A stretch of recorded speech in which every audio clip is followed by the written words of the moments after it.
மறந்துடாத மறுபடியும் அவனுக்கு போட்டாது. நீங்க பாரு, நிறைந்த போதையில் இருந்தாலும் உனக்கு உதயசூரியன், ரெட்டலை, தாமரை, கை எதுவும் ஞாபகத்துக்கு வரக்கூடாது. என்ன தள்ளாடி இருந்தாலும் தெரியக்கூடாது. போதையில போய் தெரியாம ரெட்டலை தொட்டனே, உதயசூரியன் தொடாத ஒரு கஷ்டம் வராது. குஷ்டம் தான், ஒரு கஷ்டமும் தீராது ராஜா. பார்த்துக்க, நான் ஒருத்தர் இருக்கேன், உனக்கு அக்கறையில் கத்திட்டு சாகிறேன், என்னையும் விட்டின்னு வச்சுக்க, நாதியற்று போவேன். அவனுக்கு அடிப்பான், ஓடி வந்து நான் கண்ணீரை துடைக்கணும், கட்டி பிடிக்கணும், ஆறுதல் சொல்லணும், வெள்ளத்துல மிதப்பான், ஓடி போய் படகு வச்சு தூக்கிட்டு வரணும், அரிசி பருப்பு கொடுக்கணும், எல்லாத்துக்கும் நான் வரணும். ஓட்ட அவனுக்கு போட்டு என்னை ரோட்ல போட்டுடணும்.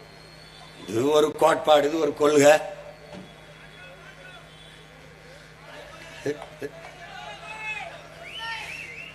சொல்ற ஒரு ஆதங்கத்தில் எதுக்காக போடணும்னு சொல்லு, எந்த உரிமைக்காக உனக்கு இந்த இந்திய கட்சிகள் நிக்கும்னு சொல்லு.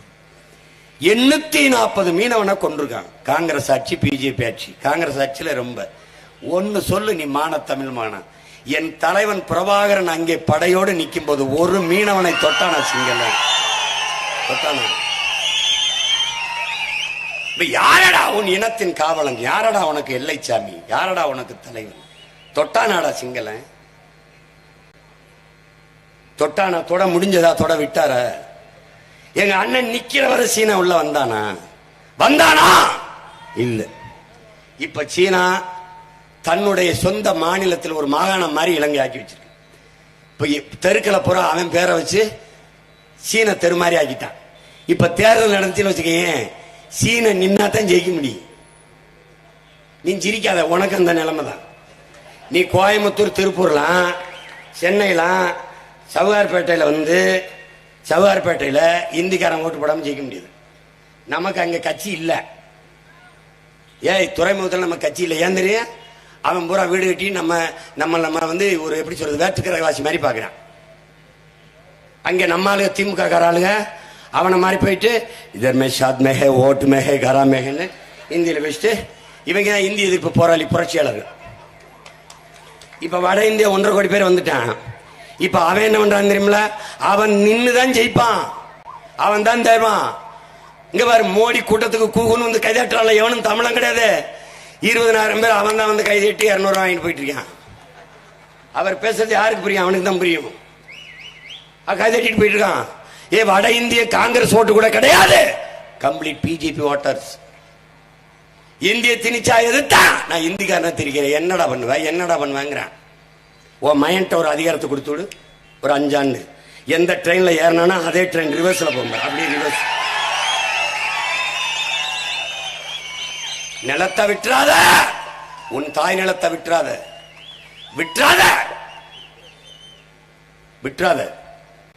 உன் இடத்தினை உறுதி செய், இனத்தை முன்னிறுத்து.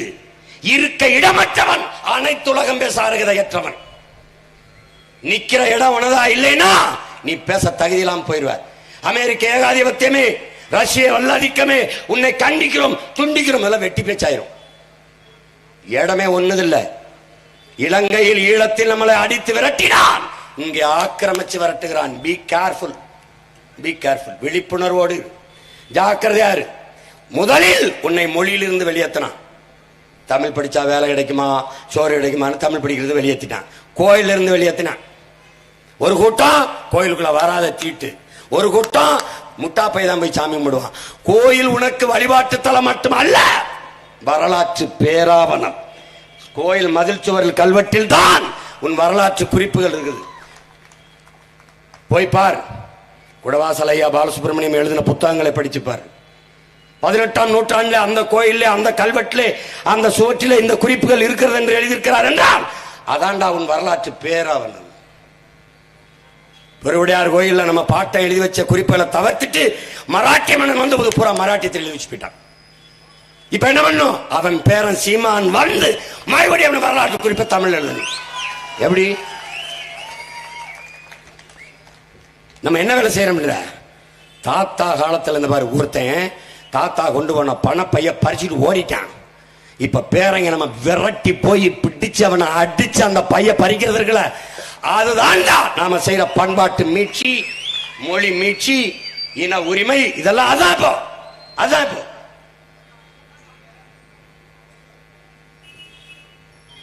என்னரும் மக்களே, உங்கள் தாய் நிலத்தை பேரன்பு கொண்டு காதலியுங்கள். உங்களை பெற்ற தாயோ 10 மாதம் தான் உங்களை வயிற்றில் சுமந்தால், ஆனால் இந்த பூமி தாயோ உங்கள் வாழ்நாள் முழுக்க உங்களை சுமக்கிறாள். பிறந்த உடனே தாயின் மடியில் இருந்து நீங்கள் எடுத்து வைத்த முதல் அடி அவள் மடியில் தானே. யார் மடி? பூமி தாயின் மடி. இறந்த பிறகு புதைந்தோ எரிந்தோ சாம்பலாவதும் அவள் நெஞ்சில் தானே. அதனாலே என் அன்பு மக்களே, நீங்கள் பேரன்பு கொண்ட உங்கள் தாய் நிலத்தை காதலியுங்கள், நேசியுங்கள். ஏன்? நிலத்தை இழந்தால் நீங்கள் பலத்தை இழப்பீர்கள், பலத்தை இழந்தால் நீங்கள் இனத்தை இழப்பீர்கள்.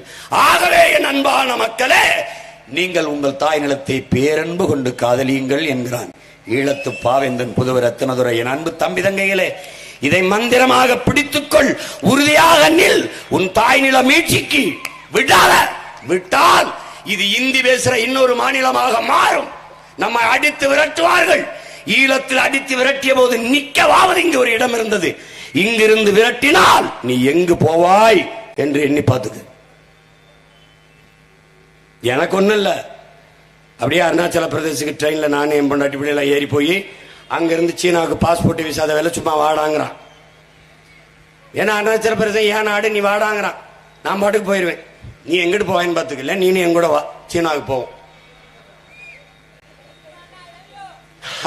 மீட்டு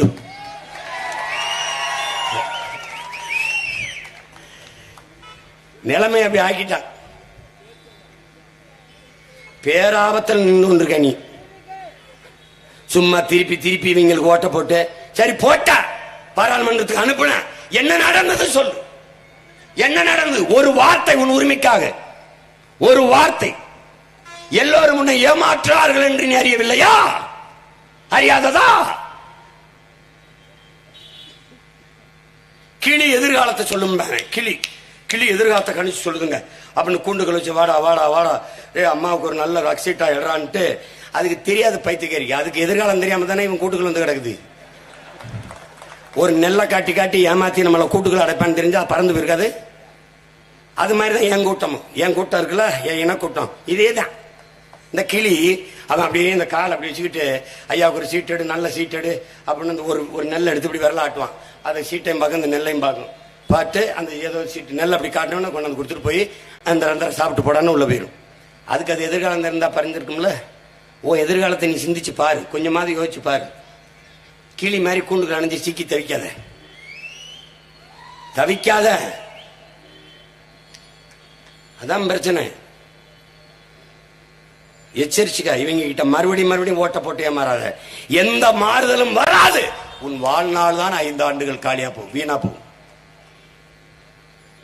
நீ யார் என்ன செஞ்சா சொல்லு? தருமபுரியில வென்ற மகான் என்ன செஞ்சாரு?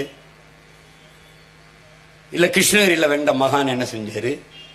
இல்ல சேலத்துல வென்று போன மேதை தான் என்ன பண்ணாங்க போய் பாராளுமன்றத்துல? ஒன்னும் இல்ல. இங்க சட்டமன்றத்துல யாரு என்ன டப்பு டப்பு டப்புன்னு மேசையை தட்டுறது. இதுக்கு 4 மாட்டு சாணியை தட்டி இருந்தாலும் எறாட்டியாவது பண்ணி வித்துருக்கலாம். ஒன்னும் கிடையாது. ஒருத்தர்லாம் அம்மா ஜெயலலிதா இருக்கும்போது தூங்கிவிட்டாரு. அந்த அம்மா ஏதோ பேசிருக்காங்க சீரியஸா, தூங்கினோன்னு பக்கத்துல தட்டி விடுறாரு. எந்திரிக்கும் போதே தட்டிக்கிட்டே எந்திரிக்கிறாரு. அப்ப எல்லாரும் தட்டுறதை நிறுத்திட்டாங்க, இவர் மட்டும் தட்டுறாரு. எல்லாம் அவரை பாக்குறாங்க. அந்த மாதிரி தூங்கி விடுறதுக்கும் மேசையை தட்டுறதுக்கும் கூட்டத்தை அனுப்பிக்கிட்டு இருக்காத. உன் உரிமையை போராடி மீட்கணும். நீ போய் அங்க என்ன பண்ணுவ? என் இனத்தின் பிரச்சனையை எடுத்து பேச வைப்பேன் என் பிள்ளைகளை. நீ என்னென்ன பண்ணிருக்கிற? கல்வி மாநில உரிமை. இப்ப சொல்றாங்க கல்வி மாநில உரிமை, அதை மீட்டு கொண்டு வருவோம். யாரு? நம்ம ஐயா ஸ்டாலின். எடுத்துட்டு போகும்போது என்ன பண்ணிருந்தீங்க? கொஞ்சம் படுத்து தூங்கிட்டோம், டயர்டா இருந்தோம். திடீர்னு தருமபுரியில வந்து அவர் பாட்டு பேசிக்காரு, எங்க ஐயா குறை சொல்லிருக்க. அப்படி எங்க ஐயா ராமதாஸ், நீங்கள் சமூக நீதி பேசி விட்டு நீங்கள் பிஜேபியோட சேரலாமா? கூடாதுதான். ஆனால் நீங்கள் பிஜேபியோட கூட்டணி வைக்கும் போது பிஜேபி சமூக நீதி பேசி கொண்டு இருந்ததா? எப்படி? அடுத்தவரை குறை சொல்வதற்கு முன்பு அதற்கான தகுதி நேர்மையை வைத்துக் கொண்டு பேசுங்க. நான் பேசலாம், நீங்க எப்படி பேசலாம்? உங்களுக்கு என்ன உரிமை இருக்கு? சாதிவாரி கணக்கெடுப்பு எடுங்கள், குடிகளின் எண்ணிக்கைக்கேற்ப எண்ணி கொடுங்கள், எடுத்து கொடுக்காதீர்கள், அளந்து கொடுங்கள், அள்ளி கொடுக்காதீர்கள் என்று சொல்லுகிறோம். நீங்க அதை செய்யறதுக்கு என்ன? உங்க அப்பா காலத்திலிருந்து எடுக்கல. ஏன் எடுக்கல? எங்கள் இனம் சாராதவன் இந்த நிலத்திலே எவ்வளவு எங்களுக்கான இடத்தை அனுபவிக்கிறான் என்று தெரிஞ்சு கொந்தளிச்சிருவான் தமிழ. அதனால எடுக்க மாட்டேங்க. இது பெரியார் மண், சமூக நீதி காத்த மண் எல்லாம் சொல்றீங்க. இது எதையும் பேசாத நிதிஷ்குமார் பீகார்ல எடுத்துட்டார். நீங்க ஏன் எடுக்கல? நீங்க கேட்டா மத்திய அரசு எடுக்கணுங்கிறீங்க. உச்ச நீதிமன்றமே சொல்லுது மாநில அரசுக்கு உரிமை இருக்கு, எடுக்கலாம்னு. ஏன் எடுக்கல? மத்திய அரசு எடுக்கணும், அவன் தான் எடுக்க மாட்டானே. இப்பதான் ராகுல் காந்தி சகோதரர் சொல்றாரு, நாங்கள் வந்தா சாதி வாரி கணக்கெடுப்பு கொடுப்போம். நேத்தான் கட்சி ஆரம்பிச்சிருக்காரு, இப்ப தேர்தல் நின்று வென்னு போய் சாதி வாரி கணக்கெடுப்பு கொடுப்பாரு. எதுக்கு காரணம் என்ன? இங்க ஒருத்தன் அடிக்கிறான், சிவகங்கையில இருந்து வெள்ளுங்க வந்து செவலா சேர்த்து அடிக்கிறான். கச்சத்துக்கு எடு, சாதி வாரி கணக்கெடுப்பு எடு.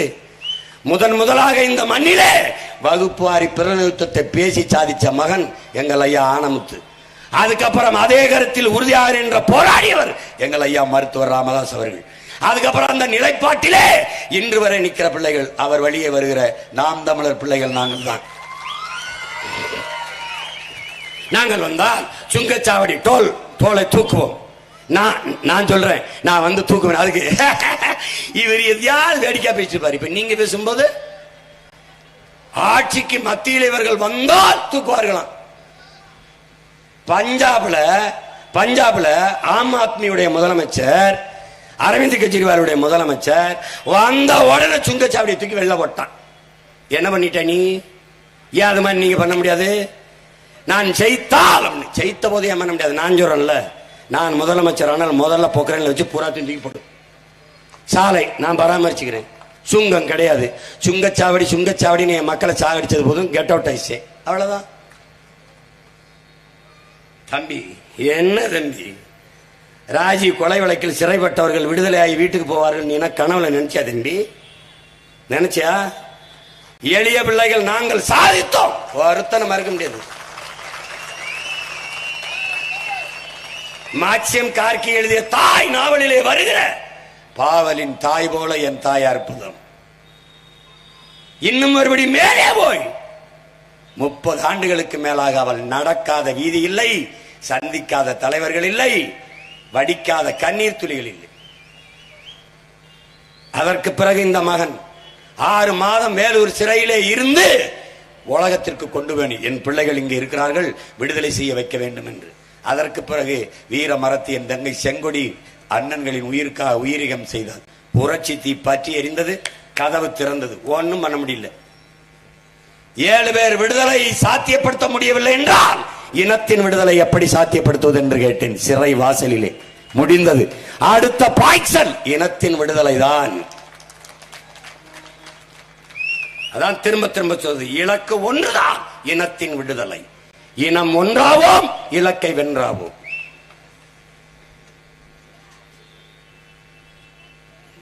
சேலத்தில் இந்த நகரத்தில் பேசிட்டு நீங்க முன்னாடி கொண்டிருக்க அந்த பேச்சை கேட்டுக்கிட்டு நினைச்சிருக்க. நீ உலகம் பூரா 13 கோடி தமிழர்கள் இருக்கா.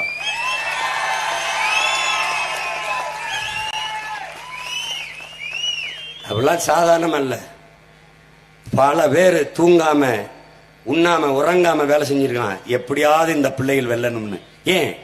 அடிமை தேசியனத்தின் விடுதலை என்கிற புனித கனவு பல ஆயிரம் ஆண்டுகளாக எங்க முன்னவர்கள் தூக்கி சுமந்த கனவு. 1000 ஆண்டுகளுக்கு மேலே என் அருமை முன்னவர்கள் தூக்கி சுமந்த கனவை எங்கள் உயிர் தலைவன் தூக்கி சுமந்தான். அவனுக்கும் பின்னே அவன் சுமந்த கனவையும் சேர்த்து அவன் பிள்ளைகள் இந்த நிலத்திலே தூக்கி சுமக்கிறோம். இந்த புலிக்குடி இறங்கியது என்று நினைத்தார்கள், எவ்விடத்தே தாழ்ந்தது என்று நினைத்தீர்களோ அவ்விடத்தே உயர்ந்தது என்று தூக்கி பிடித்தோம். எவ்விடத்தை வீழ்ந்தோம் என்று கருதினீர்களோ அவ்விடத்தை எழுந்தோம் என்று மான தமிழ் மக்கள் எழுந்தோம்.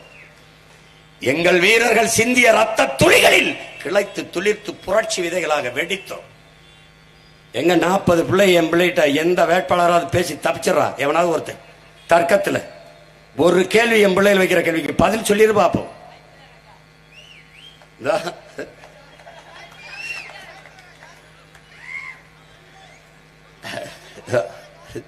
I too. Me too. தேர்தலை சாதாரணமாக கடந்து போகக்கூடாது. எதற்காக இந்திய கட்சி? இந்தியாவுக்கு எதுக்கு ஒரு கட்சி? அந்த கேள்வி முதல்ல எழுப்பு. இந்தியாவுக்கு எதுக்கு ஒரு கட்சி? நம்ம நாட்டை நம்ம ஆளுவோம். ஆந்திராவை அவர் ஆளட்டும், கர்நாடகா அவர் அவள் ஆட்டும், மேற்கு வங்கத்தை அம்மா ஆளட்டும் மம்தா. இந்தியாவை எல்லாரும் கூடி பேசி ஆளுவோம், அவ்வளவுதானே. அப்படி ஆளும் போதுதான் உங்களுக்கு ஆள சிறந்த பிரதமர் விபி சிங் கிடைத்தார். என்ன 10 ஆண்டுகள் ஆண்டுட்டு என்ன பண்ணிட்டார் மோடி? வேண்டும் மோடி, மீண்டும் மோடி, வேண்டும் மோடி. யாரோ ரைமா 2 வார்த்தையை சொல்லிட்டான், வேண்டும் மோடி மீண்டும் மோடின்னு. எதுக்கு? வேணாங்கிட்டு போடின்ட்டு நம்ம மாட்டு ஓட்ட மைக்கில் குத்திட்டு போக வேண்டியதானே, போக வேண்டியதானே. புதுசா என்ன நடந்துட போகுது ராஜா? புதுசா அவர் சொல்றாரு பாருங்க, 10 ஆண்டுகளா நமக்கு சூப்பு கொடுத்துக்கிட்டு இருந்தாராம். சூப்பு. அடுத்து வர 5 ஆண்டுகள்ல என்ன சொல்ல வர்றாரு? ஸ்ட்ரைட்டா பாய்சன் தான், விஷம் கொடுத்து மொத்தமா முடிச்சு விட்டுற வேண்டியதான். இங்க ஏழ்மையை ஒழிப்போம். அதுக்கு என்ன பண்றது? ஏழைகளை கொன்று ஒழிஞ்சிரும்.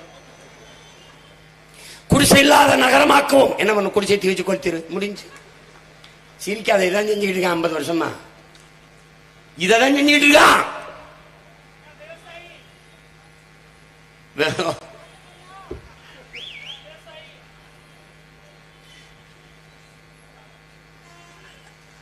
அதனால மாற்றத்தை விரும்பும் மக்கள், உங்கள் பிள்ளைகள் எங்களை தவிர உங்களுக்கு மாற்று யாராவது சொல்லுங்க. திமுகவுக்கு மாற்று அதிமுகவா?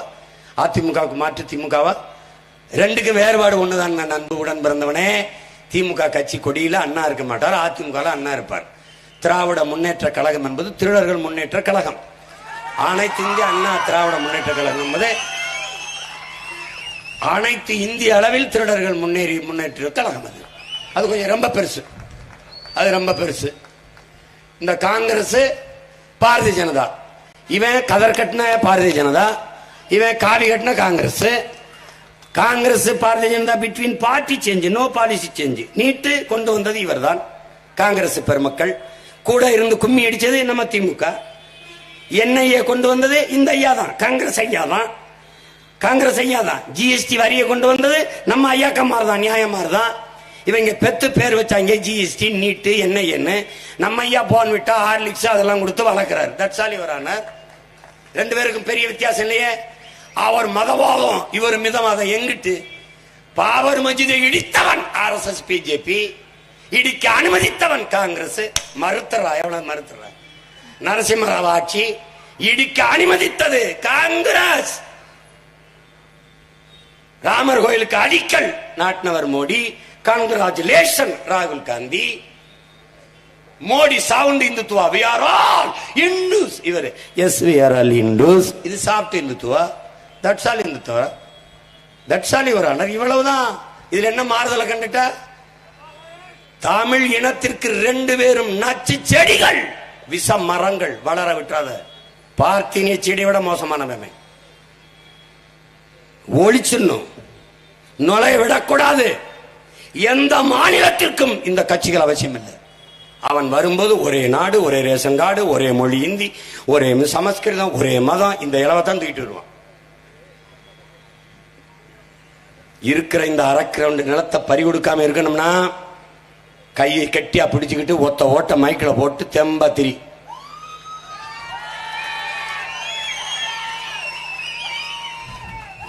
ஒன்னும் கவலைப்படாத, ஒன்னும் கவலைப்படாத. தைரியமா இரு, நம்பிக்கையோடு இரு. பாரதிய ஜனதா வந்துரும், உள்ள வந்துடும். அவன்கிட்ட 2 பெட்டி இருக்குடா. ஒன்னு ஓட்டு பெட்டி, நோட்டு பெட்டி.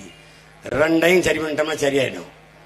நீ போட்டு ஓட்ட போட்டு வீட்டுக்கு போற. அந்த விவி பேடை என்ன, விவி பேடை என்ன, அப்புறம் இந்த பெட்டி என்னன்னு சொல்லு. 2 டேலியாதான் பார்ப்போம், 2 சமமா இருப்பான்னு பார்ப்போம்னு. யாரெல்லாம் ஓட்ட போட்டு வீட்டுக்கு போக கூடாது. அங்க போய் தேர் ஓட்டு என்ற அன்னைக்கு நீங்க பண்ற அக்கிரமத்தை பாரு. ஏப்ரல் 19 ஓட்டு போட்டு முடிஞ்சிருது. அதுக்கப்புறம் 44 நாளைக்கு ரோட்ல ஒன்றும் பணம் எடுத்து போக கூடாதுன்றான். இந்த கொடுமையை இவங்க அக்கிரமத்தை பத்திரிக்கா கேட்டா நேர்மை பேசுவாங்க. 40 தொகுதி பச்சை பிள்ளை நாங்க என்ன பாடுபடுறோம் பாரு. நெஞ்சடைக்க தினங்கத்திட்டு கிடக்குறோம். 20 நாள் கொடுக்குற. எங்களால என்ன வேலை செய்ய முடியும்? நீ இதே 40 தொகுதி இருக்க பீகார்ல 7 கட்டமா தேர்தல் நடத்துற. எனக்கு ஒரே கட்டமா எடுத்தோன்னே தமிழ்நாட்டில் வச்சு முடிக்க பாக்குற. எப்படி? அக்கிரமம். சரி சின்னத்தை எடுத்த, சரி பயந்துட்டா, போற போய் தொலைடா பாக்கணும். எனக்கு சுயேட்சையோட சின்னத்தை வச்சு என் சின்ன மைக்குன்னா அதுக்கு முன்னாடி விவசாய சின்னத்தை வைக்கிறது, என் சின்ன மைக்குன்னா அதுக்கு பின்னாடி வைக்கிறது. ஏன்னா சீமான் சின்ன இதான குழம்பி போய் ஓட்ட போட்டு என் ஓட்டை பிரிச்சு என்னை சிதைக்கிறானா. நீ அனுப்பிச்சு வச்சுக்க, நீ பாரு, நீ பாரு, நீ பாட்டு.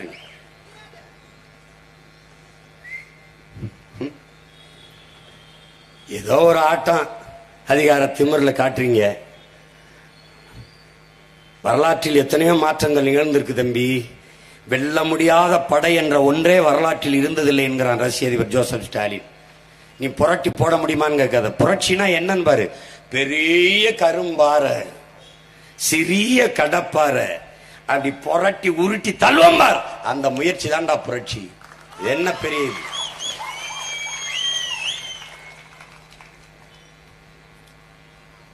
அதெல்லாம் மாறும்.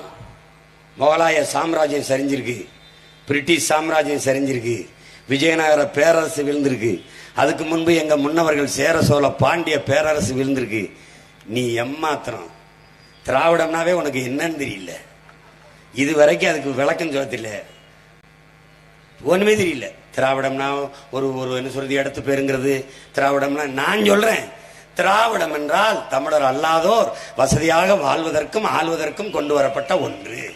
தட் இஸ் திராவிடம். அவ்வளவுதான் திராவிடம். இதுல என்ன எவ்வளவு எளிமையா சொல்ற. தமிழ் தேசம்னா என்ன? நாடு தமிழ்நாடு, தேசம் தமிழ் தேசம். இங்கு வாழ்கிற மக்கள், அவருடைய மொழி, அவருடைய கலை இலக்கியம் பண்பாடு, அவருடைய தொழில் வளர்ச்சி, பொருளாதார மேம்பாடு, காட்டு வளம், கனிம வளம், நீர் வளம், கடல் வளம், மலை வளம் எல்லாவற்றையும் காப்பது, கல்வி, கல்விக்கேற்ற வேலை, வேலைக்கேற்ற சம்பளம், அதை கொண்டு வாழ்கிற பெருமை மிக்க வாழ்வு, பெண்ணிய உரிமையை பாதுகாப்பது, மத போதையற்ற ஒரு நாட்டை உருவாக்குவது. இதுக்கெல்லாம் ஒரு அரசியல், தமிழ் தேச அரசியல். அதான் தமிழ் தேச அரசியல். அப்படி ஒரு டெபினிஷனை சொல்லுவா. தமிழ் தேசம் பாசிசம். அப்ப என் டி ராமன் நாங்களாம் பிறக்கிறதுக்கு முன்னாடி தெலுங்கு தேசம் ஆரம்பிச்சார்ல, அவரோட பண்ண என்ன இதுக்கு கூட்டணி வச்ச?